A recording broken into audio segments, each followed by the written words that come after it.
Greetings, I'm John Phillips, and this is Up or Down. The Huffington Post dumps Donald Trump from its politics page. A nasty fight over frozen embryos right here in the state of California. Plus, would you try the latest superfood that's kicking kale to the curb? All this and more will be judged with a thumbs up or a thumbs down by our panel. They are stand-up comic and PJ-TV contributor Mr. Steven Cruiser, and right next to him, the very fair-minded civil rights defense attorney, and dressed very dapper today. Thank you. You can also listen to him on Talk Radio 790 KABC in Los Angeles between 10 in the morning and noon, Mr. Leo Terrell. As you can see, both of them have their thumbs ready to go, so let's get started. Topic number one includes the Huffington Post. They kicked Donald Trump to the curb. The website will not be reporting on Trump's presidential campaign as part of its political coverage. Instead, the website is going to cover the campaign as part of its entertainment section. Why did editors decide to do this? Well, they called his campaign a, quote, sideshow, and we won't take the bait, end quote. The site's editorial director said if you want to hear what the Donald has to say, you can find it next to stories on the Kardashians. Trump fired back in a statement saying that he's never been a fan of the site. He said that Ariana Huffington was ugly both inside and out, and said that he understands why her ex-husband left her for a man. Ironically, he was number one in the Huffington Post's latest Republican primary poll. So up or down, was the Huffington Post right in banishing Trump from its political coverage? Mr. Leo Terrell. Absolutely no. Let me tell you why. First of all, they can't control the results of the race. Donald Trump is leading the Republican Party right now in the latest poll. Secondly, the media does not have an obligation to influence the outcome of this election. Moving him to the entertainment, all it does is fuel his campaign. They made a horrible mistake in moving him to the entertainment section.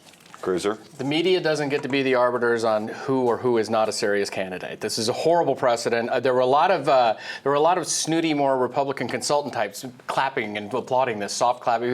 Oh, we're so glad they're doing it, and it's a horrible precedent. They don't get. You're telling me that Trump's a sideshow, but Bernie Sanders is not? Come on, please. You know what this reminds me of? If you go all the way back to when Andrew Jackson was elected president of the United States. I'm not that old, John. They had an inauguration party at the White House that was essentially a spring break blowout where they trashed the White House, everyone got drunk, and bad things happened. The newspapers at the time reported on it in the sports section, not on the front page, because it was such a zoo at the White House. Well, I'll tell you right now, we have to go back that far, and the Huffington Post used that as a bait for this situation. It's wrong bait because Trump is legit, he's real, and I think the Republican candidates are worried about him. I will say that in a throwdown between Ariana Huffington and Donald Trump, you kind of root for Ebola. Here's a fact. The more the mainstream media attacks him or disrespects him like this, the more the public likes him. I agree. He's making them dance right now. He's playing them. I agree. I may not agree with his politics, but I like watching Donald Trump. You know how you can tell the public likes him? Besides the polls, look at the comment section and all the pages or all those stories about it. People like him. They do. They like him. Even Huffington Post readers like him. All right, on to topic number two. A bitter court battle here is underway in California. A woman is locked in a custody dispute with her ex-husband over their frozen embryos. Dr. Mimi Lee divorced her husband in April. They're in court fighting over custody of 5 frozen embryos they made back in 2010 after Lee was diagnosed with breast cancer. The couple split in 2013. Lee is now infertile due to her cancer treatments. Lee did sign a form from the fertility clinic in which she agreed to discard the embryos in the event of a divorce. She says this was a mere directive and not an ironclad contract. Lee now wants her embryos so she can have a baby. Under California law, both man and woman are considered equal partners. A judge is expected to make a decision on this in August. So thumbs up or thumbs down, should Dr. Lee be able to make a baby on her own? No. Because that contract law, let me tell you, I'm the lawyer here. She signed an agreement. She's trying to get out of it, and it's unfair to the spouse, the male spouse in this case, because having children after divorce, there's a financial incentive for her to have those children. I think it's wrong, and she signed that agreement. If you were the ex-husband, would you let her do it because she's infertile? Absolutely not, because they contemplated that when they signed the agreement, and they also contemplated that those eggs will not be available if they go into a divorce proceeding. And that's true. what they did. No, legally, she's wrong. Cruiser? This is going to be one of those weeks where Leo and I keep agreeing. There is the only way for this to not become extraordinarily ugly going forward as this becomes more common is for the people to sign contracts and to stick to the contracts. This can't be like completely arbitrary all the time. They can't keep going back like they did with prenups. I don't know what prenups are for anymore because everybody says, oh, the prenup doesn't count, and they go back. But only the lawyers are happy here right now. And it has to be very solid, very clear, because this is so emotional, this is so touchy, and this is something that will become more prevalent. So you either stick to the law or no. It's a woman scorned. Let's face it. She wants to have the children after divorce. He's going to pay for it. That's a woman scorned. That's typically what happens. Yeah, Go and back that's to wrong. what happened with Sofia Vergara and her ex-husband. Yes. They had the same situation. She moved on, found someone who's more famous, richer, better Right. looking than the Yes. old guy. Right. So he decided, I'm going to go get those embryos and I'm going to make a baby. And I think in a twisted kind of logic, he thought that she would then want to come back to him Yes. if he had a baby that's hers genetically. Yeah, it just proves one thing. There's a very, very thin line between love and hate. You love someone, and you can easily turn around and hate someone. Isn't that true, Cruiser? You hate me? Oh, God, no. Nothing but love for you, Leo. Thank you. Nothing but love. But, it could go sour in a hurry. We've never, the only time we've ever drank together, you fell asleep at the table. So there's... You know how Leo learned about that? All those stalkers. That's right. You should see the women lining up Please. 10 deep at the radio station. Next. All right, moving on to topic number 3, which is our third and final topic. This one involves a type of seaweed that's being touted as a replacement for bacon.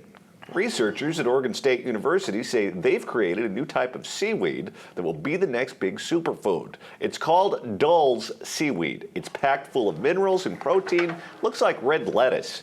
It's harvested, dried, and sold as a cooking ingredient or nutritional supplement.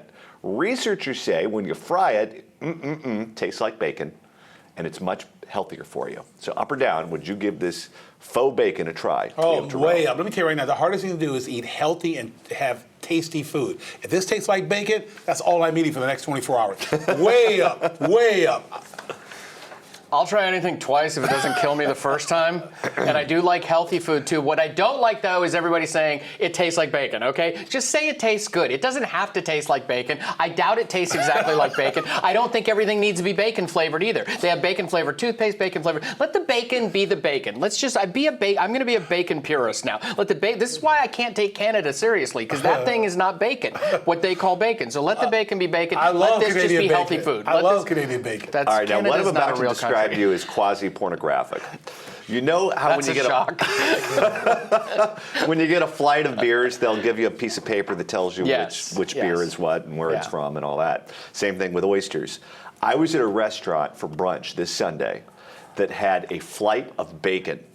Different types of bacon, different flavors, and then they give you a piece of paper and they explain what each bacon is. It was the best bacon I've Oh ever my eaten gosh. before in my entire Where was life. my invitation? I love bacon. You have to come next time. It's absolutely beautiful. I wish I had a hanky. Oh, my God. And people say there's no hope for America. Oh my God. And after that description, you can see Stephen Cruiser's nipples all the way in the control room. We asked our fans on Facebook and Twitter if they would try Dole seaweed as a healthy alternative to bacon, and here's what we found.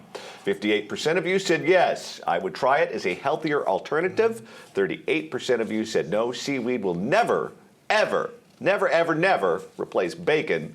4% of you said maybe, but only after a few drinks. I want to find those 4%. Yes. I like those people.